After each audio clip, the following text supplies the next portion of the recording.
honest, I don't want. Okay, I don't want us to have. I told you when the vehicle is.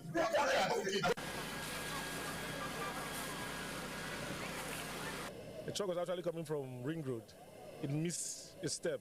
So as it was trying to gather itself, it fell.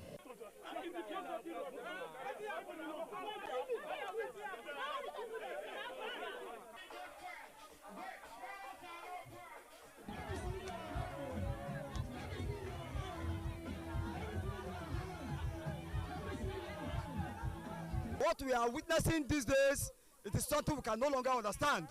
They should stop telling us and promising us all those promises are fake, giving us distance of promises are fake. We don't want it anymore.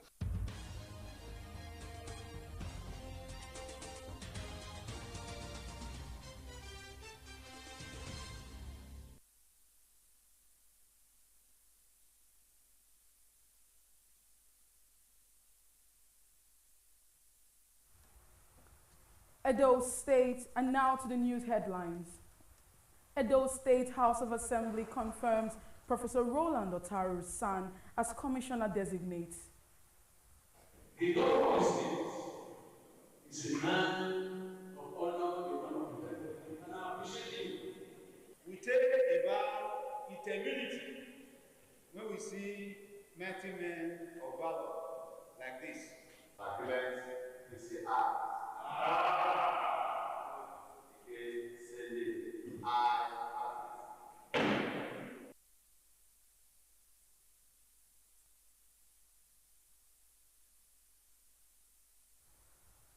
Stakeholders threaten nationwide strike over CNG truck distribution plan. I think we're all on the same page. I mean, we've agreed, at least in principle, that this is a free market economy. If it's a free market economy, we can't be going forward and backward. You don't choose the area where it applies and where it should not apply.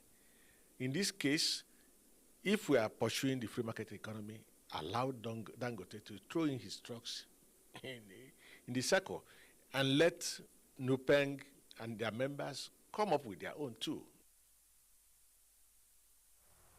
Police dismantled 37 gangs, recovered arms and explosives, and made nearly 2,000 arrests. The Army executed 261 operations.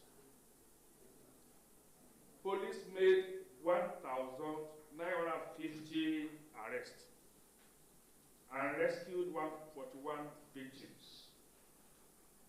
NDLEA seized 66,255.81 kilograms of narcotics.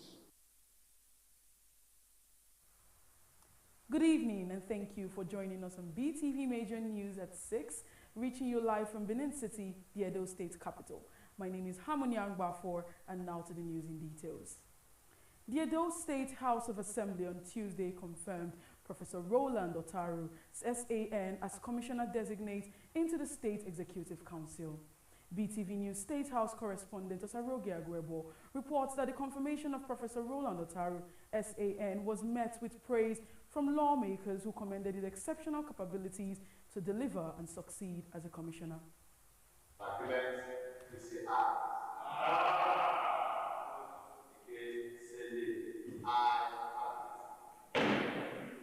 Professor Roland Otaru, SAN, was one of the 5 commissioner nominees sent to the Edo State House of Assembly by Governor Monday Ukwebulu for screening and confirmation. During the initial confirmation, he was said to be unavoidably absent when the other 4 nominees were confirmed. At Tuesday plenary session, he appeared before the lawmakers for his confirmation. Professor Roland Otaru, SAN from Ikpeshi in Akoko Edo local government area, expressed gratitude to Governor Ukwebulu for appointing him as commissioner designate, pledging to deliver outstanding performance and drive progress in line with the governor's vision. I must say that the governor of state is a man of honor, and I appreciate him for nominating me as governor of the state. I want to say that these changes, I consider the Edo State Assembly as having what I refer to as parliamentary control.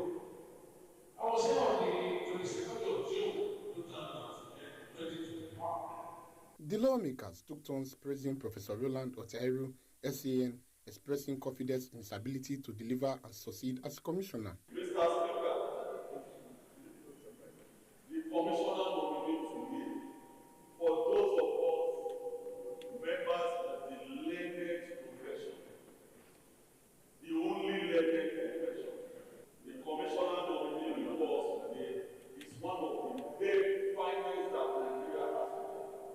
His name was a guide to becoming an astute lawyer.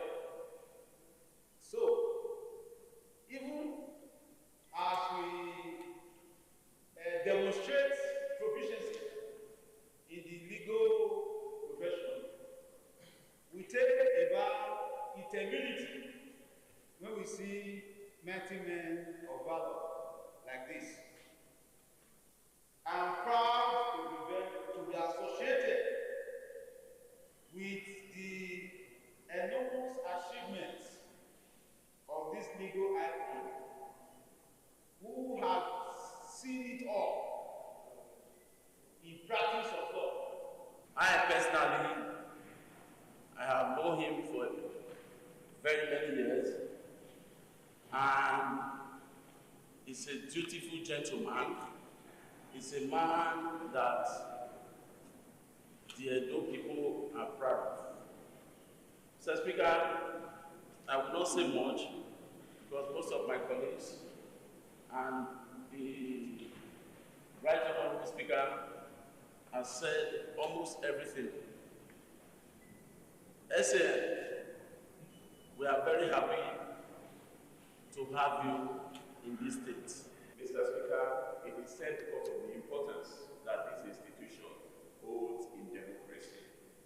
Today is a good day. I am wearing my Babarika because almost everybody in Akopedo is doing the same at this moment. Because one of the very best in Akopedo is before us today. Mr. Speaker, he is not just one of the very best in Akopedo. He is one of the very best that Edo North has to offer. He is the first senior advocate of Nigeria from Edo North. Want to appeal to you about your please you always guide our God because he is my lawyer. You can straight behind say Tracy should not work. It's against the law. Please. Because the past some who have truly into kind of darkness. I really believe that. About your people, if I should not walk against the law, do that, you find ourselves in the mess. Please, I know you can do that. One square peg and a square hole. On that note, thereby the agreements that prevent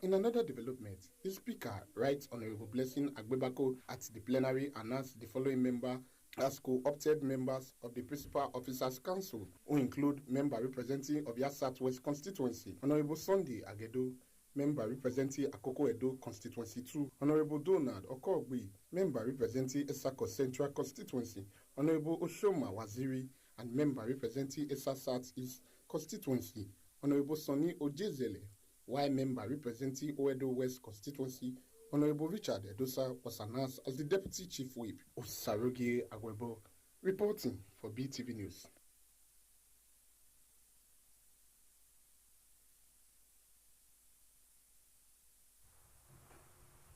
Increased surveillance partnerships with relevant stakeholders, sustained highway patrol, and citizens' corporations have been listed as some of the effective measures to tackle and curtail the wave of crime and criminality, such as kidnapping in Edo State. Respondents stated this against the recent increase in kidnapping of passengers on the Benin-Ekpoma-Auchi Abuja road. The report. We have no security in Edo State. The security is our God. Over the weekend, there were reports of crime in the state involving the abduction of travelers along the Sobe-Afuze-Auchi road and also the gruesome killing of personnel of the Nigerian Security and Civil Defense Corps, which has brought the safety of lives and property into public discourse again. Some respondents in Benin City called for a more collective approach, especially in information gathering, identification of individuals in communities, as well as deploying sophisticated equipment to assist in tracking and tackling insecurity in the state. The question is that, how did you see it? And there's evidence to show that he did it. And somewhere along the line, you hear a phone call, hello, is that the DPO, is that this? You say, yes, okay. That boy in your custody, I have interest in him. Who do you cry to? To crown it all, we have no security in Edo State. The security is our God. If they can have an expert that will handle it and give a good report. Also, we still need to work with police to give report. Not when we citizens give report, then the police now go out there to go and expose whosoever that bring the report to the police. So there are so many areas we need to work on. Most especially in Benin City, there's actually no security. And even the life of the indigents, I don't think is secured. So I would I plead with the government to give us a good security personnel. We are having vigilante before. We do, but I don't think they are active the way they used to. So I would have pleaded with them to be more active. Feeding questions from BeeTv News, the Police Public Relations Officer, Edo State Command, TSP Joel Musa Yamu, said in sustaining community safety partnership, the command is working hand in hand with relevant stakeholders such as traditional institutions, religious organizations, hoteliers, financial institutions in tackling crime and criminality in the state. He also pointed out that personnel of the force have been deployed to several intra-state highways to ensure travelers are safe from kidnappers. Strategies put in place by the Edo State Police Command to ensure that the safety of lives and property. CP Monday, Monica FTC, amongst the strategies put in place included this ongoing community safety partnership engagements, which we categorize stakeholders into different groups. We had engagement with hoteliers. Later, we had a group of traditional institutions, community leaders, as well as youth leaders. We also had engagement with the religious institutions. Today, we just finished with the financial institutions that includes insurance, banks, as well as POS operators in the states. All with the need to ensure that we work in partnership with the communities, of course, not forgetting the farmers and the herders, as well as the hunters. We also had a them over industry. Now, all these strategies are put in place to ensure that these isolated cases of kidnapping, especially in the hinterlands, are being tackled by the police as much as you are aware.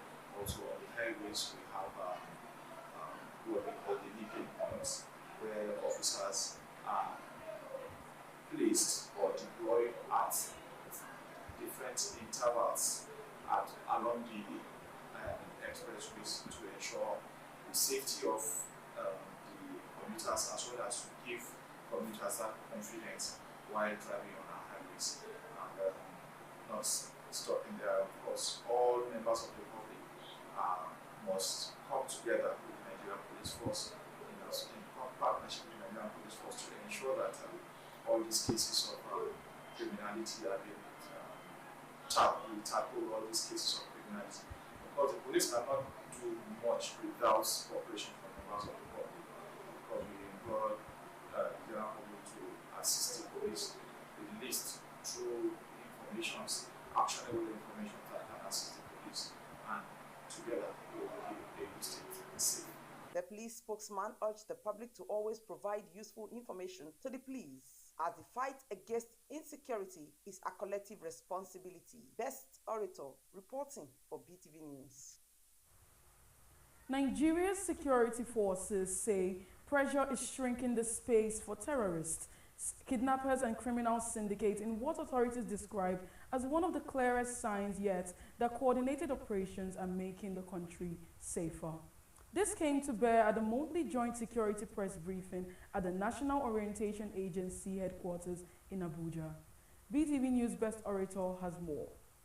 From military airstrikes in Zamfara State that killed 30 terrorists to police crackdowns that rescued 141 kidnapped victims, August was a month of intense operations. General Manager of the National Orientation Agency, Larry Issa Onilu, who delivered a report, urged citizens to engage in intelligence gathering to also aid the operations of security operatives. He added that the Army carried out 261 missions nationwide, while 76 fighters, including women and children, surrendered. According to him, intelligence-led actions also broke up arms trafficking pipelines, leading to the arrest of suspected kidnapped kingpins and the rescue of a Taraba lecturer. The Army executed 261 operations.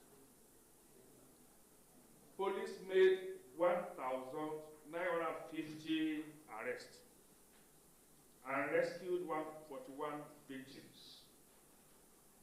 NDLEA seized 66,255.81 kilograms of narcotics and deployed 48 new vehicles. Issa Onilu noted that the police dismantled 37 gangs, recovered firearms and explosives, and made nearly 2,000 arrests, while NGLEA seized more than 66,000 kilograms of narcotics and rehabilitated over 800 users and deployed 48 new vehicles to boost mobility. He further said anti-graft agencies are also making gains as the EFCC alone secured 588 convictions and recovered more than 21 billion naira. At the borders, he said immigration intercepted 50 trafficking victims and blocked smugglers, while NAFDAC seized 17 containers of unsafe imports. EFCC secured 588 convictions with over 21.06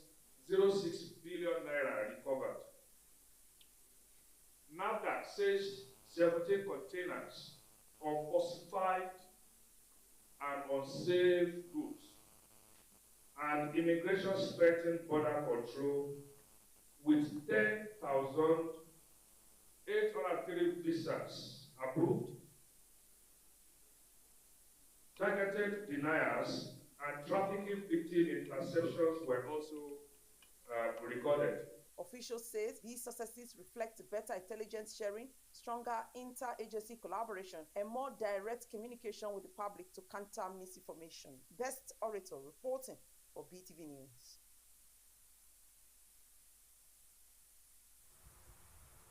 The only elected member of the All Progressive Grand Alliance, APGA, in northern Nigeria, Anas Shaibuddin Dago, who represents the Karim II constituency in the Taraba State House of Assembly, has defected to the ruling People's Democratic Party, PDP.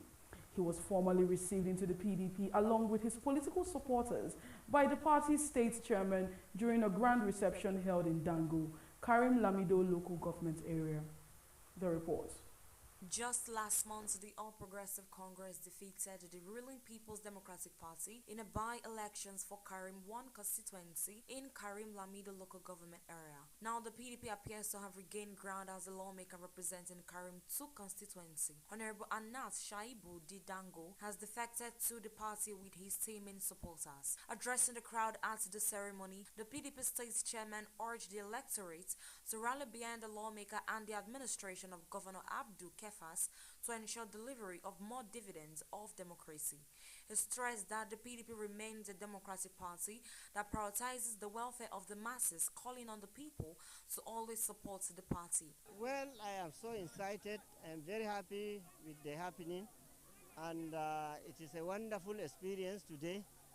I have seen the member who has a capacity in his area. And I am very happy that on behalf of His Excellency the Governor of Taraba State and the PDP family, we are happy to receive him today. The defector Honorable Didango also explained why he defected to the ruling party. My reason of leaving my party, ABGA, to PDP, nothing but the reality of what is happening in Taraba State. Being the member elected to represent my people in Karim 2 constituency, I'm the only member in the entire northern Nigeria from the 19 states that win election under ABGA. Looking at what the governor is doing, the performance of governor in the states, this is what gives me the joy and the impression.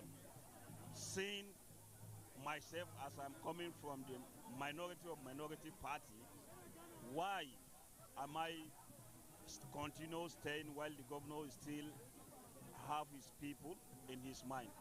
That is what impressed me to join the PDP. Other speakers at the event welcomed his defection and assured him of maximum support in his new political home. Anas has been a member of PDP because his father was the chairman of PDP, Karilami local government. So he has just returned back home.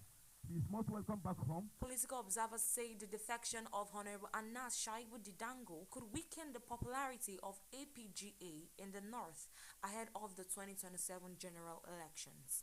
Evelyn Isabella reporting for BeeTv News. Nigeria's fuel supply chain faces fresh tensions as petroleum marketers threaten to halt their services nationwide, beginning Tuesday, September 9, 2025. Their action is tied to an unresolved dispute with Dangote Refinery over its plan to deploy 4,000 compressed natural gas (CNG) trucks for direct product distribution. BeeTv News' God's Gift Omone has the details. The dispute, which arises from Dangote Refinery's plan to deploy 4,000 compressed natural gas for distributing its petroleum products nationwide. Leaders from the Natural Oil and Gas Suppliers Association of Nigeria, Petroleum Products Retail Owners Association of Nigeria, and Nigerian Association of Road Transport Owners, at a joint press briefing in Abuja, expressed support for the refinery's growth, but insisted it should not jeopardize downstream operators' businesses. They urged Dangote to focus on efficient refinery operations while allowing other sector stakeholders to thrive. The president, Nogosa Bennett Corey, warns that marketers are at risk if Dangote supplies directly to retailers. I think we're all on the same page. We've agreed, at least in principle, that this is a free market economy. If it's a free market economy, we can't be going forward and backward. You don't choose the area where it applies and where it should not apply. In this case, if we are pursuing the free market economy, allow Dangote to throw in his trucks in the circle and let Nupeng and their members come up with their own too. Let there be competition, and then the public will choose what they want. And I'm sure that if going by what Dangote Group has said and some of their releases, it is obvious that if they have their way, the prices of these products will come down, and it will definitely reflect in the price of things. Petrohan President Billy Gillis Harry says the strike aims to protect jobs, cautioning that the plan could cause significant job losses if not stopped. NATO National President Yusuf Lawal warns that over 30,000 truck owners could see their investments wiped out by the refinery's plan, with just hours left before the strike deadline. All eyes are now on the federal government to step in and broker peace for millions of Nigerians already grappling with rising fuel costs. The outcome of this standoff could determine whether the nation faces yet another round of fuel scarcity. Because it's Omone reporting for BeeTv News.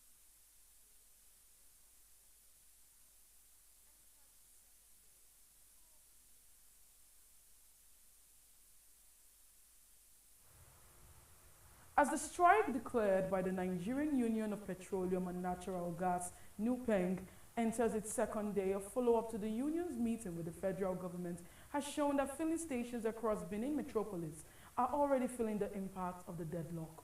BeeTv News' Favor Kolawole reports that several stations in the city on Tuesday morning remain shut down as scarcity of fuel rises. The strike followed unresolved dispute between NUPENG and the Dangote Group over unionization rights at its refinery. The federal government's attempt to broker peace ended in deadlock, with both parties failing to reach an agreement. Residents in Benin City are expressing frustration as ongoing strikes by the Nigerian Union of Petroleum and Natural Gas Workers, NUPENG, continues to bite following the deadlocked meeting with the federal government. The situation is really serious. The fuel I managed to use this money, I got it yesterday. There's no fuel everywhere. All the filling station is shut down. As I'm talking to you now, the fuel is exhausted already. And I just carry my gallon to be trekking like a public relation officer, just to look for fuel. I don't know what is happening. We don't even know where we are going. At this point, I am a commercial driver. With this my gallon, I've searched everywhere to look for fuel. I don't even know my fate. And I don't know whether I will abandon my vehicle here because there is no fuel, and the matter is serious. Drivers are really going through hell, and passengers are going through hell because they are stranded on the road. There's no driver to pick them because of the efficiency of fuel. There's no fuel. We don't know what is happening. To a ring road, I'm going to buy fuel. I've not buy fuel in my car for the past 24 hours now. I've not been able to use fuel. Even my gym, my store, I've not buy fuel. There's fuel scarcity in Benin City, and it's causing a lot of damages to us. Please, we need the fuel scarcity to stop so that we can be seeing fuel, because the country is hard, and if there's no fuel, you cannot come out of your house. Motorists in Benin City says the scarcity has already started disrupting daily life, also saying they are finding it difficult to get fuel and are forced to endure long queues at the fuel filling station dispensing products. So as I died yesterday, I observed the scarcity of fuel. Because throughout yesterday, most filling stations they shut down. And I queued. The few ones where I open queued they queued very much. So now even towards evening, I had some call even still they say like upper missioner. Now only two call they say towards evening. As motorists and residents in Benin City and beyond continues to battle fuel scarcity, the lingering question is whether fresh negotiations will bring relief before the crisis further disrupt daily life. Favor Kolawole reporting for BeeTv News.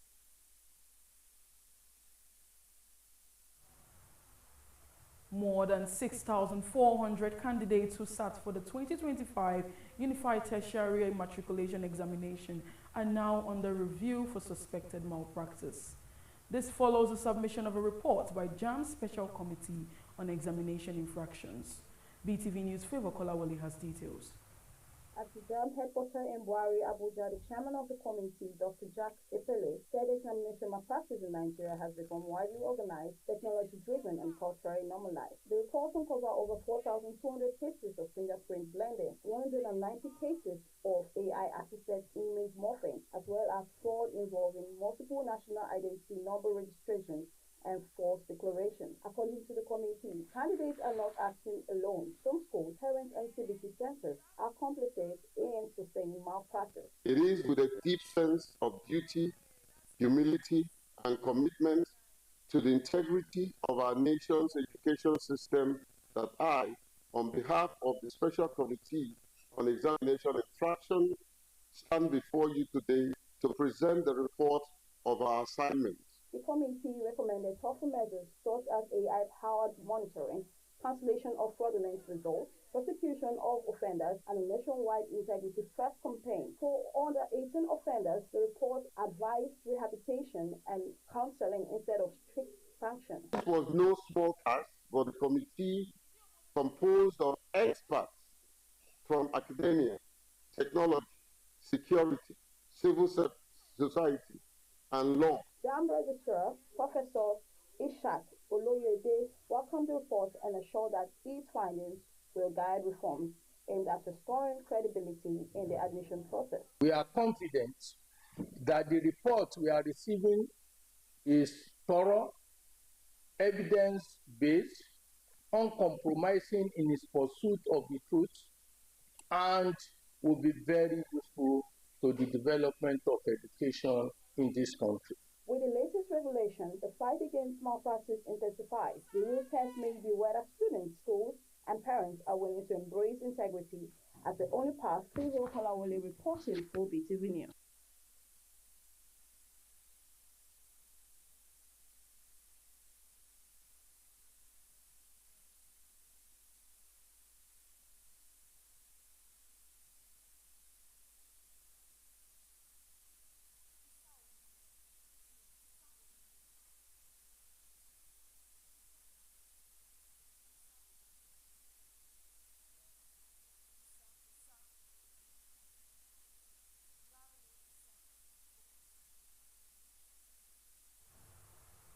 In commemoration of the 2025 World Literacy Day, the National Orientation Agency is urging all Nigerians to embrace literacy as a vital tool for strengthening national identity, promoting social cohesion, and combating poverty, particularly among undeserved communities.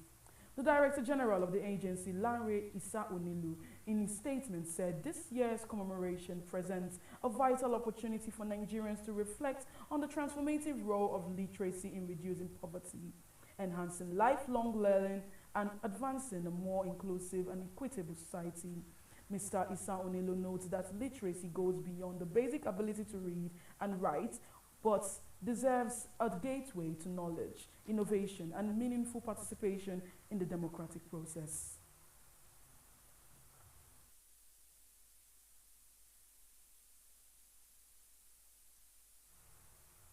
Residents in Benin have advocated for the need for more awareness on literacy education in order to improve the growth of the society in commemoration of Global Day of Literacy. BeeTv News Freeman Osawe has more. Literacy is an act of learning and proficiency in reading, writing, and using numbers throughout life, and is part of a larger set of skills which include digital skills, media literacy, education for sustainable development and global citizenship, as well as job-specific skills. Some residents explain that Nigeria as a country is doing much better in literacy level, especially with the availability of social media, which has helped to shape in the society, exposing users to digital learning, while urging the relevant authorities to lead an awareness campaign, encouraging more people to seek education, which is essential for personal growth. We are talking of literacy, people that are wake up academically. Not just academically, there are people who do not go to school, but they are aware of what is happening. That's what I understand by literacy. You understand? Yes, literacy, opposite of illiteracy. In this part of the world, literacy is associated with the four walls of school, of institution and all that. But I think it's high time we realize that it's more than that. It could be academical, it could be learning the skills. So I think they need to create that awareness. That awareness is not there. That even if you want to be a mechanic, you can still be basically educated academically and be a mechanic who is not an illiterate. Literacy is an art of, is a part of education, an art of knowing things for yourself. So what I would just say now is to encourage all Nigerians, including Edolai, to try as much as possible, find time to study and read their books, okay? Most of this era of social media, most time people don't want to open books anymore. So, but being the World Literacy Day, they should find time, create time for themselves to read books. At least when you read books, it will expose and open your horizon. World Literacy Day is commemorated globally on September 9th. Freeman Osawe reporting for BeeTv News. Some Nigerians have frowned at the federal government's proposed 5% surcharge taxation on fuel and diesel purchase. BeeTv News Freeman Osawe reports that the proposed 5% taxation, which will be implemented on the 1st of January next year, have been greeted with displeasure by Nigerians. The report. President Bola Tinubu had on June 26, 2023 signed the Nigerian Tax Administrative Act, which includes the 5% surcharge on refined petroleum products, which is expected to take effect from January 2026, stirs concern from members of the public. Residents in Benin City in their response frowned at the federal government's decision to have come up with such laws despite the current economic challenges. They cited several reasons that taxation in Nigeria is becoming too much and that implementation of the 5% tax on fuel will directly have an impact on the citizens, especially the low-income earners who are already bearing the brunt of economic hardship. You see, there is no way, because I believe that before you buy the vehicle, there's a tax already bought. You understand? Before the government refined before they imported the fuel, took the fuel for refinement, taxes are paid.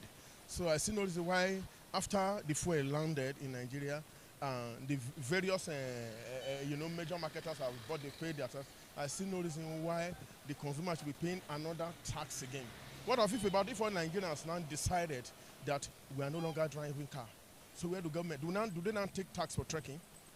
So they should be considerate. You see, when you bring out policies, that policies, when it is affordable, it is acceptable.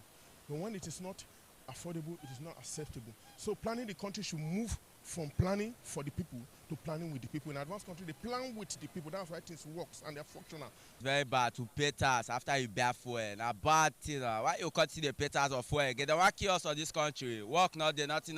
They all they do. The roads here, they're not the fast.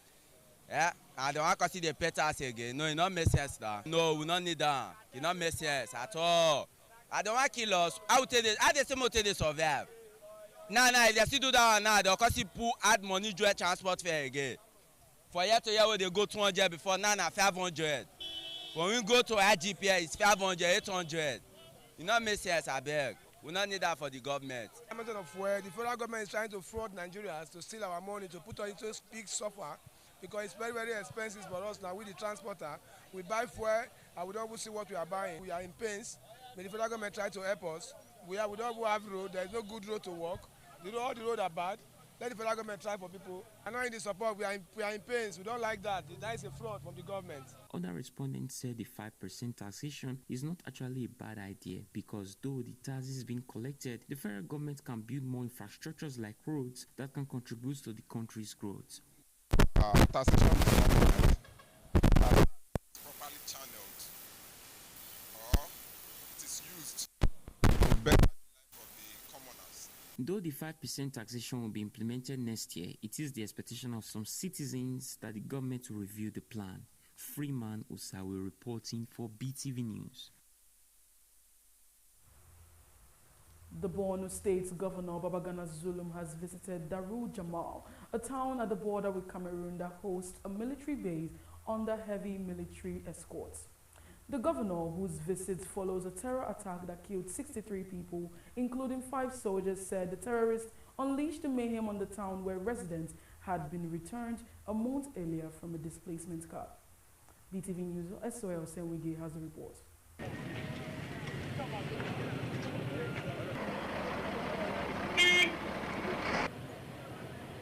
The latest attack raises questions about Nigerians' push in recent years to close down camps for internally displaced persons and return their inhabitants to the countryside. Governor Zulum confirmed to journalists at the scene of the attack the casualty figure. It's very sad. This community was resettled some months ago and they are going about their normal businesses, but unfortunately they had a Boko Haram attack yesterday. So we are here purposely to commiserate with them and to build their resilience. While jihadist violence has won since the peak of the Boko Haram insurgency between 2013 to 2015, militants including rival Islamic State West African Province continue to launch attacks across rural areas in the northeast, a situation that has now made Governor Zulum to say the numerical strength of the Nigerian army. So now we confirm that 63 have lost their lives. Yes, both the civilians and the army. But the civilian casualties are more, close to about 60 civilian. Only 5 army personnel were lost as of now. To take note that the numerical strength of the Nigerian army is not enough to contain the situation. Residents said the attack began around 8:30 p.m. local time when dozens of fighters arrived on motorbikes, firing assault rifles and torching homes. Soher Osemegi reporting for BeeTv News.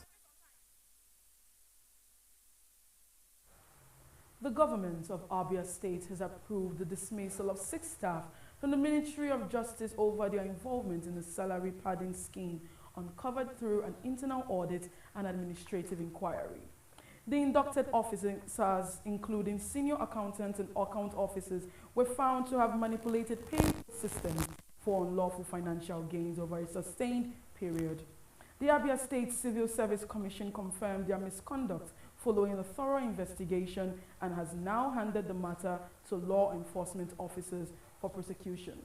One officer, Chioma Madu, was cleared of wrongdoing after she promptly reported and corrected an overpayment. Meanwhile, the governor has ordered a separate probe into the possible complicity of some members of the salary committee.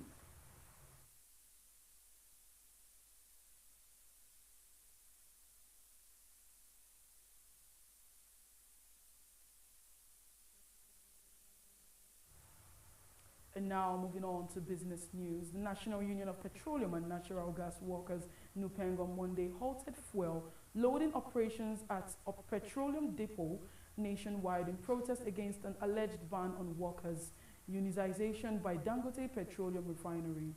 Let's now join BeeTv News as well as Wige for more details on this and more from the business world.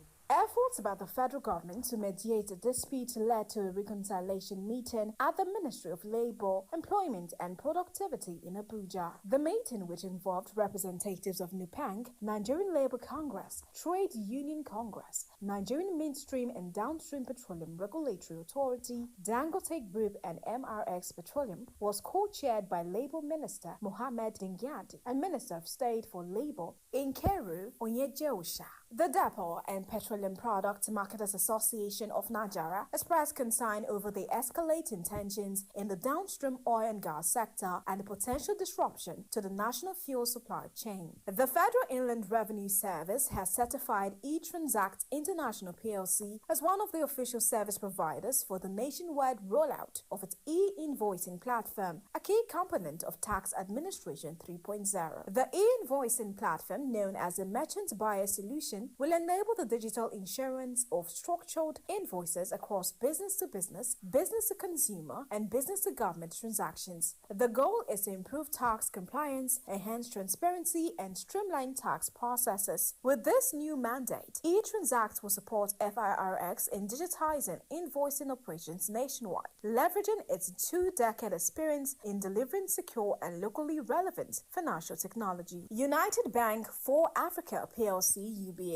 has extended the acceptance deadline for its ongoing rights issue by 2 weeks, moving the closure date from September 5th to September 19th, 2025, following regulatory approval from the Securities and Exchange Commission. The extension aims to provide shareholders additional time to exercise their right and fully participate in the capital raise. UBA plans to raise over $157 billion through the issuance of 3,156,869,665 ordinary shares at 50 naira per share with a nominal value of 0.50 each. The offer is being handled by United Capital Securities Limited, acting as a bank stockbrokers. The bank reaffirmed its commitment to inclusive participation in the right issue and encouraged shareholders seeking more information to engage with its Investors Relations Department. The organized private sector and the Trade Union Congress have opposed the federal government's proposed 5% fuel surcharge on petroleum products, citing inflationary pressures and economic hardship. The TUC has issued a 2-week ultimatum to the government, threatening a nationwide strike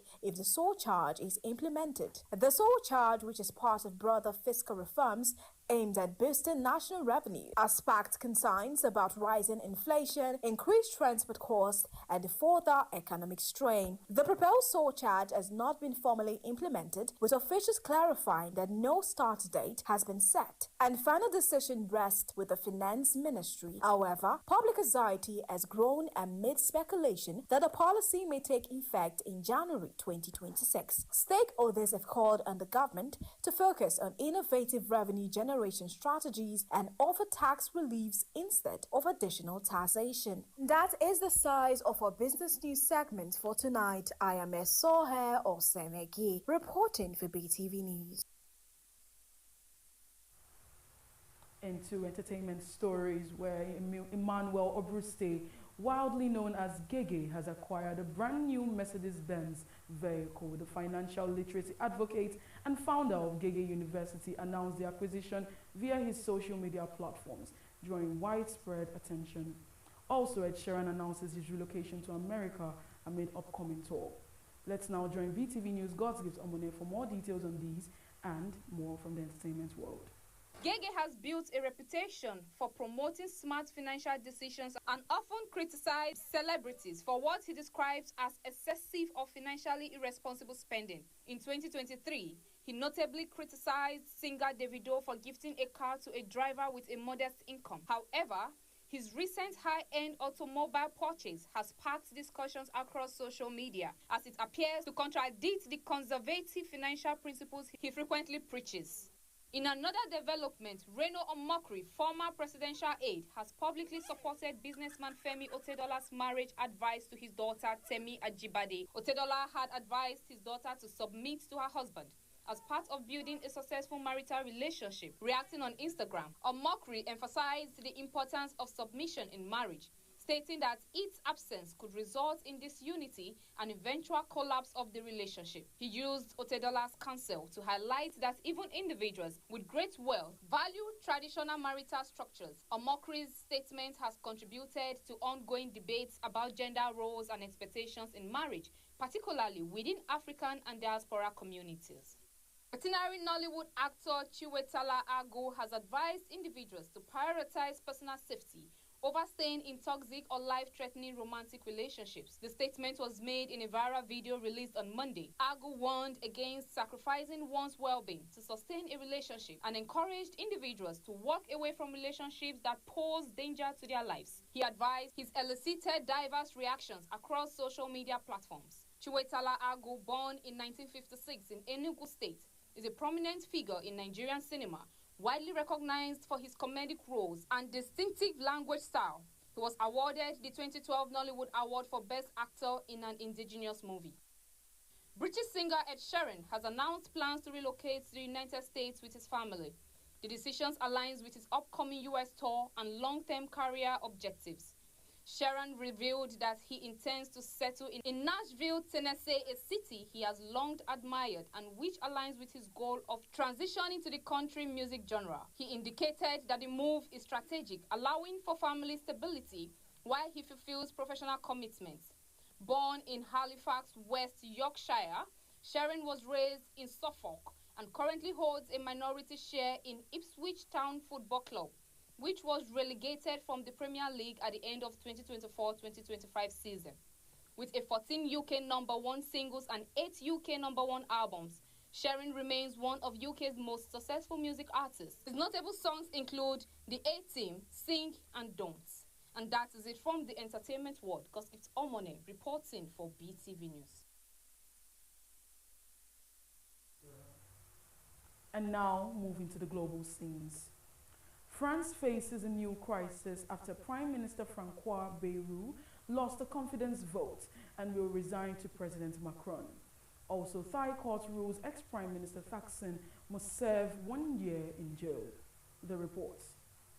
France faces a new crisis after Prime Minister Francois Bayrou lost a confidence vote and will resign to President Macron. Bayrou's debt-cutting plans angered both left and right, while public concern remains focused on cost of living, security and immigration. Protests are planned and Macron is expected to choose a successor from his own camp, with Sébastien Lecornu, Catherine Vautrin and Eric Lombard among the likely candidates. Thailand's Supreme Court has ruled that former Prime Minister Thaksin Shinawatra must serve a year in jail, overturning his previous hospital stays as unlawful. Thaksin, who has long dominated Thai politics, was ousted in a 2006 coup and returned from exile in 2023 to face corruption charges. Though sentenced to 8 years, his term was commuted to 1 year and he spent months in the hospital before parole. The court found he was not critically ill and should not have avoided prison, fueling criticism of elite privilege. The ruling comes amid political turmoil, with Thaksin's daughter Patentogan removed from office over an ethics scandal and Anutin Chanvirakul recently installed as Thailand's third prime minister